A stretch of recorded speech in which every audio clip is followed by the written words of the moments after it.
దేశవ్యాప్తంగా ఉన్న 12 కోట్ల మంది కురుబ కులాలను రాజకీయంగా ఎదగనివ్వాలని రాజ్యసభ సభ్యులు ఆర్ కృష్ణయ్య కోరారు. తిరుపతి ఎస్ఆర్ కళ్యాణ మండపంలో కురువ నూతన కార్యవర్గం సన్మాన కార్యక్రమం జరిగింది. అయితే ఈ కార్యక్రమానికి ముఖ్య అతిథిగా ఎంపీ కృష్ణయ్య హాజరయ్యారు.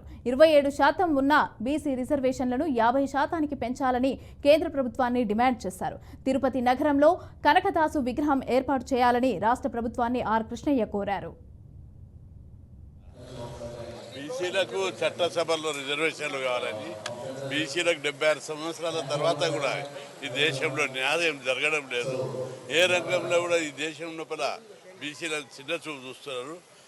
ప్రత్యేకంగా కుర్మ కులాన్ని కూడా చాలా వెనుకబడి ఉన్నది.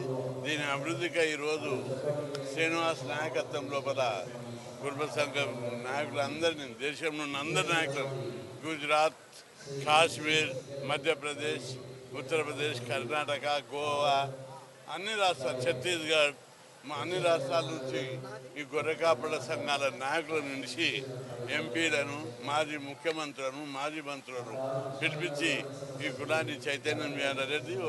ఈ కుర్మలు కూడా బీసీలో ఒక వర్గం, ఒక కులం. కుర్మ కులంతో పాటు బీసీలో ఉన్న అన్ని కులాలను కూడా అభివృద్ధి చేయాలి.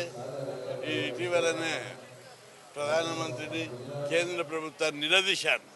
76 ఏళ్ల తర్వాత కూడా బీసీ కులాలను అభివృద్ధి చేయాలా అని చెప్పి ఆగస్టు 6, 7 నా చలో ఢిల్లీ ప్రోగ్రాం పెట్టినాం. రాజ్యాంగాన్ని సవరించి చట్టసభల్లో బీసీలకు, అసెంబ్లీ పార్లమెంట్ ఎన్నికల్లో బీసీలకు 50% రిజర్వేషన్లు పెట్టాలి. ఈ కులాలకు అన్ని రంగాల లోపల, విద్య, ఉద్యోగ, ఆర్థిక, రాజకీయ రంగాల్లో ఈ కులాల జనాభా ఎంతుంటే ఆ జనాభా ప్రకారం రిజర్వేషన్లు అన్ని రంగాల్లో పెట్టాలి. విద్యా ఉద్యోగ రంగాల లోపల రిజర్వేషన్లను 27% నుంచి 50% పెంచాలి. అదేవిధంగా పంచాయతీరాజ్ రిజర్వేషన్లకు అడుగున సుప్రీంకోర్టు అడ్డు తగులుతుంది. కాబట్టి రాజ్యాంగాన్ని సవరించి లోకల్ బాడీ రిజర్వేషన్లు 56% పెంచాలి. అదేవిధంగా అన్ని రంగాల లోపల, ప్రత్యేకంగా విద్యారంగం లోపల జాతీయ స్థాయిలో స్కాలర్షిప్లు లేవు, ఫీజులు లేవు, హాస్టళ్ళు లేవు, ఫీజు రియంబర్స్మెంట్ లేదు. ఈ స్కీములన్నీ కూడా, స్కాలర్షిప్లు లేవు. ఈ స్కీములు అన్నీ జాతీయ స్థాయిలో పెట్టి పేద కులాలైనటువంటి బీసీలకు విద్యారంగంలో అభివృద్ధి చేయాలని చెప్పి నేను కేంద్ర ప్రభుత్వం మీద ఒత్తిడి ఇస్తున్నా.